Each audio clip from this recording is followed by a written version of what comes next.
व्हॉट्सॲपची नवीन privacy policy accept करायची की नाही हा एकच प्रश्न सगळ्यांना सतावतोय. 8 फेब्रुवारीपर्यंत हा निर्णय प्रत्येकालाच घ्यायचा आहे. त्यामुळे आपली प्रायव्हेट माहिती लीक होईल अशी भीती अनेकांना वाटते. तर चला जाणून घेण्याचा प्रयत्न करूया व्हॉट्सॲपच्या नवीन प्रायव्हसी पॉलिसीविषयी. नव्या पॉलिसीनुसार व्हॉट्सॲपच्या पर्सनल अकाउंट आणि बिझनेस अकाउंट या दोन्हीसाठी वेगवेगळे निकष असणार असल्याचं व्हॉट्सॲपने सांगितलंय. पर्सनल अकाउंटच्या बाबतीत नव्या पॉलिसीमध्ये कुठलेही बदल करण्यात आलेले नाहीत असं सांगितलं जातंय. त्यामुळे आपल्या मित्रांना, नातेवाईकांना तसंच इतरांना पाठवलेल्या मेसेजेसचा आणि व्हॉट्सॲप कॉलचा ॲक्सेस कुणालाही असणार नाही. बिझनेस अकाउंटच्या मेसेजेसचा ॲक्सेस मात्र फेसबुकला मिळणार आहे. याचा अर्थ बिझनेस अकाउंटवरील मेसेजेस वाचता येणार असा नाही. हे मेसेजेसही एन्क्रिप्टेड स्वरूपात असतील. उदाहरणार्थ एखाद्या बिझनेस अकाउंट असणाऱ्या ज्वेलरशी तुम्ही संपर्क साधला तर तुमचं संभाषण प्रायव्हेट राहील. पण तुम्ही ज्वेलरशी संपर्क साधताय ही माहिती व्हॉट्सॲपकडे नोंदवली जाईल.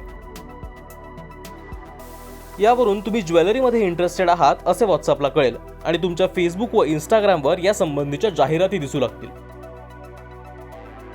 पण तुम्ही जर फक्त व्हॉट्सॲप वापरत असाल आणि फेसबुक, इंस्टाग्राम वापरत नसाल तर तुम्हाला जाहिराती दिसण्याचा प्रश्नच उद्भवणार नाही असं सांगितलं जात आहे.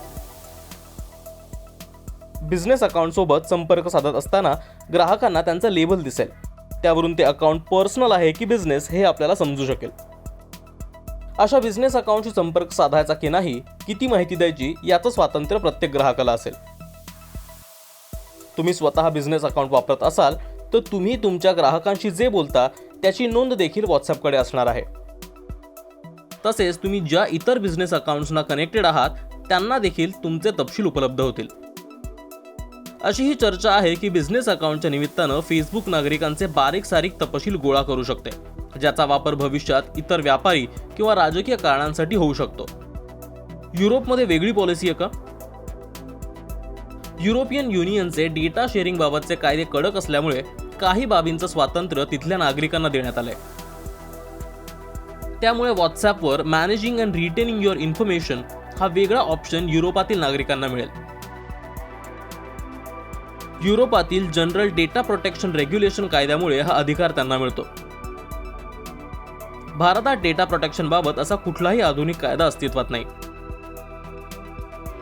सध्या विधेयकाच्या स्वरूपात असलेलं पर्सनल डेटा प्रोटेक्शन बिल याचा जेव्हा कायदा होईल तेव्हा कदाचित भारतीयांनाही युरोपातील नागरिकांप्रमाणे निवडीचं स्वातंत्र्य मिळू शकेल.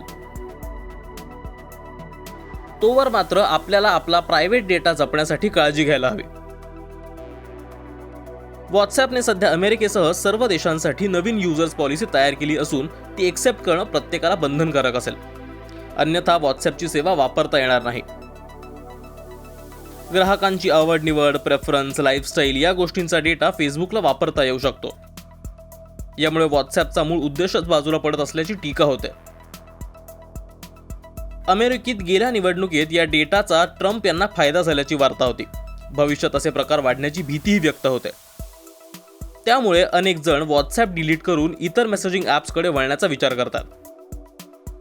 तुम्हाला काय वाटतं?